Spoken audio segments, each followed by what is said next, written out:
सुदामा की आंख में सुख के आंसू। हाँ, सुदामा को बड़ी खुशी हुई कि मुझे पहचान गया। उतना ही नहीं, दौड़ता हुआ आया और मुझे गले लगा लिया। इस बात का सुदामा को सुख है, खुशी है, और उस खुशी के आंसू है सुदामा की आंखों में। भगवान की आंखों में दुख के आंसू है, क्योंकि भगवान सोच रहे कि बचपन का ये मेरा मित्र है, ऐसी स्थिति इनकी गरीब, धोती भी फटी हुई है, अंग पर अंगरखा नहीं है, और इतनी नाजुक स्थिति। मुझे उनके पास जाकर के पूछना चाहिए, मित्र तुम्हें कोई तकलीफ है तो बोल, मैं तेरे लिए हाजिर हूँ। उसकी जगह उन्हें मेरे पास आना पड़ा। इस बात का सुदामा, अरे कृष्ण को दुख है। एक दो मित्र थे बचपन के, साथ में पढ़ते थे। पढ़ते पढ़ते एक बड़ा आदमी बन गया, पैसे वाला, एक बेचारा गरीब रह गया। पढ़ाई तो दोनों ने साथ में एक सरीखी करी, लेकिन एक सुदामा की तरह गरीब रह गया और एक कृष्ण की तरह अमीर बन गया। एक ही गांव में दोनों रहते थे। मित्रता यथावत थी दोनों की, गरीबाई का और अमीरी का कोई फर्क नहीं था। मित्र दोनों वैसे ही थे, लेकिन एक बेचारा गरीब था, एक अमीर था। अब जो गरीब था उसको एक बेटा था, और उस बेटे को उसने बड़े खंत से पढ़ाया। खूब मेहनत करके उसने पढ़ाया अपने बेटे को, मजूरी करके, मेहनत करके अच्छे से पढ़ाया।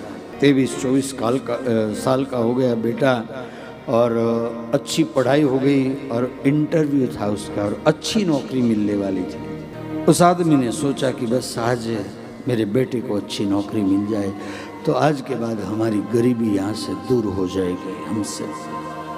और इसी सोच में बेटे को इंटरव्यू के लिए भेजा। इंटरव्यू देने के लिए गया है बेटा, पास भी हो गया इंटरव्यू में, पगार भी नक्की हो गया कि अच्छा पगार मिलने वाला है।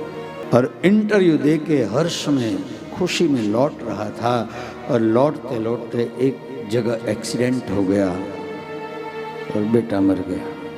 अब उस बाप को पता चला, कल्पना कीजिए उस बाप की स्थिति क्या होगी, जो इंतजार करके बैठा हुआ था कि आज मेरे बेटे की नौकरी लग गई और आज से हमारी गरीबी दूर हो जाएगी। अब उसी बेटे का एक्सीडेंट होने के बाद में मृत्यु हो जाएगी तो क्या हालत हुई होगी उस बाप की। साहब अपना सर पटक रहा है वो आदमी, क्या करे। बहुत सारे लोग आए हैं और श्मशान यात्रा निकली, और श्मशान यात्रा के बाद सब घर पे लौट करके आए। गांव की परंपरा हुआ करती थी पहले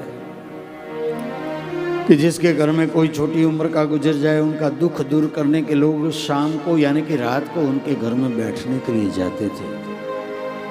5-25 लोग उनके घर में जाकर के बैठते थे, तरह तरह की बातें करते थे ताकि वो सामने वाले का दुख थोड़ा कम हो।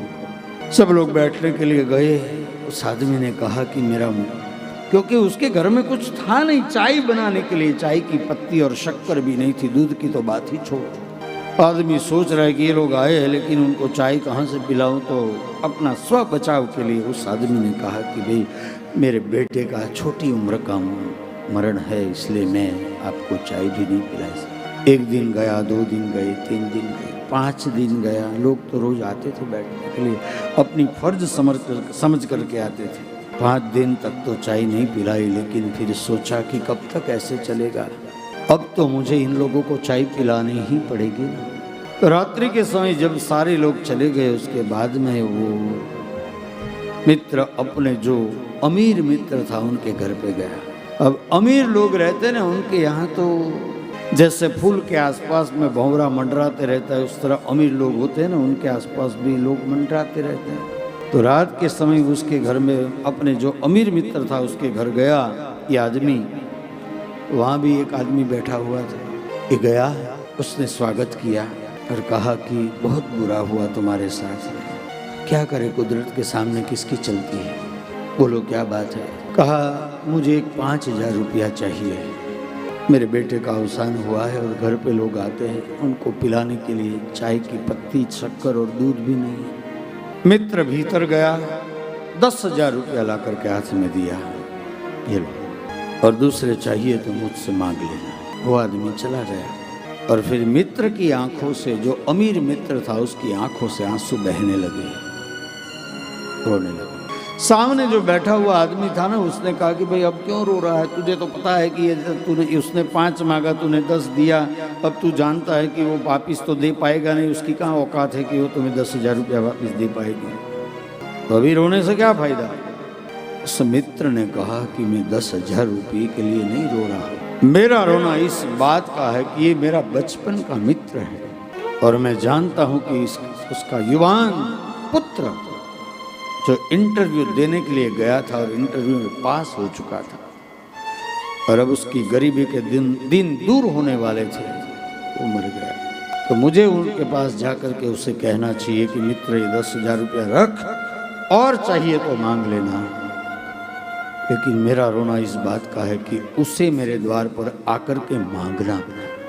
मित्र की स्थिति को मैं पहचान नहीं पाया, वरना मुझे उनसे जाकर के कहना चाहिए कि 10 रख और चाहिए तो मांग लो। तो कभी भगवान की हम पर कृपा हो और भगवान ने हमें कुछ दिया हो और कोई हमारा बचपन का मित्र जो हो वो गरीब रह गया हो और कभी आ जाए ना हमारे द्वार पर, हमारे घर पर, बिल्कुल इसी तरह भगवान ने जो प्रेम से सुदामा को बुलाया उस तरह उन्हें ट्रीट करना और घर में ला करके उसकी जो भी आवश्यकता है उसे पूरी करने का प्रयास करना, क्योंकि भगवान ने आपको दिया है।